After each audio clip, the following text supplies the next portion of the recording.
Ang kaguluhan sa Efeso. Pagkatapos ng mga pangyayaring iyon, nagpasya si Pablo na dumaan muna sa Macedonia at sa Akaya bago pumunta sa Jerusalem. At ayon sa kanya, kailangan din niyang puntahan ng Roma pagkagaling sa Jerusalem.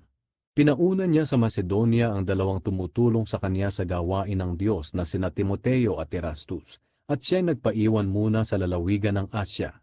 Nang panahon ding iyon, nagkaroon ng malaking kaguluhan sa Efeso dahil ayaw pumayag ng iba na magturo ang mga mananampalataya tungkol sa pamamaraan ni Jesus.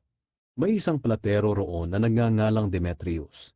Gumagawa siya at ang kanyang mga tauhan ng maliliit na templong yari sa pilak na iginaya sa templo ni Artemis na kanilang diyosa, at ito'y pinagkakakitaan nila ng malaki. Kaya ipinatawag niya ang kanyang mga manggagawa at ang iba pang mga platero. At sinabi niya sa kanila, "Mga kaibigan, alam ninyong umaasenso tayo sa ganitong klaseng hanap buhay. Nakita ninyo at narinig ang ginagawa ng taong si Pablo. Sinasabi niya na ang mga Diyos na ginagawa ng tao ay hindi totoong mga Diyos. Marami ang naniwala sa kanya rito sa Efeso at sa buong lalawigan ng Asya. Kaya nanganganib ang ating hanap buhay, dahil baka masamain ito ng mga tao. At hindi lang iyan, nanganganib din ang templo ng ating dakilang Diyosang si Artemis, dahil baka mawalan na ito ng saysay at hindi nakikilalanin ng mga tao ang Diyosa na sinasamba, hindi lang dito sa Asya, kundi maging sa buong mundo." Nang marinig ito ng mga tao, galit na galit sila at nagsigawan, "Makapangyarihan si Artemis ng mga taga-Efeso!" At ang kaguluhan ay kumalat sa buong lungsod. Hinuli nila ang mga kasama ni Pablo na sina Gaius at Aristarchus na mga taga-Macedonia.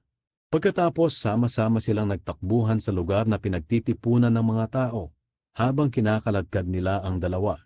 Nais sana ni Pablo na magsalita sa mga tao, pero pinigilan siya ng mga tagasunod ni Jesus. Maging ang ilang mga opisyal ng lalawigan ng Asya na mga kaibigan ni Pablo ay nagpasabi na huwag siyang pumunta sa pinagtitipunan ng mga tao. Lalo pang nagkagulo ang mga tao. Iba't iba ang kanilang mga isinisigaw, dahil hindi alam ng karamihan kung bakit sila naroon. May isang tao roon na ang pangalan ay Alexander. Itinulak siya ng mga Hudyo sa unahan para magpaliwanag na silang mga Hudyo ay walang kinalaman sa mga ginagawa ni na Pablo. Sinenyasan niya ang mga tao na tumahimik. Nang malaman ng mga tao na isa siyang Hudyo, sumigaw silang lahat, "Makapangyarihan si Artemis ng mga taga-Efeso!" 2 oras nilang isinisigaw ang ganoon. Nang bandang huli, napatahimik din sila ng namumuno sa lungsod. Sinabi niya sa kanila, "Mga kababayang taga-Efeso, alam ng lahat ng tao na tayo mga taga-Efeso ang siyang tagapag-ingat ng templo ni Artemis na makapangyarihan at ng sagradong bato na nahulog mula sa langit. Hindi ito maikakaila ni numan. Kaya huminahon kayo at huwag kayong pabigla-bigla. Dinala ninyo rito ang mga taong ito kahit hindi naman nila ninakawan ang ating templo o nilapastangan ang ating diyosa. Kung si Demetrius at ang kanyang mga kasamang platero ay may reklamo laban kanino man, may mga korte at mga hukom tayo. Dapat doon nila dalhin ang kanilang mga reklamo. Pero kung may iba pa kayong reklamo, iyan ay kinakailangang ayusin sa opisyal na pagtitipon ng taong bayan. Sa ginagawa nating ito, nanganganib tayong maaakusahan ng mga opisyal ng Roma ng panggugulo.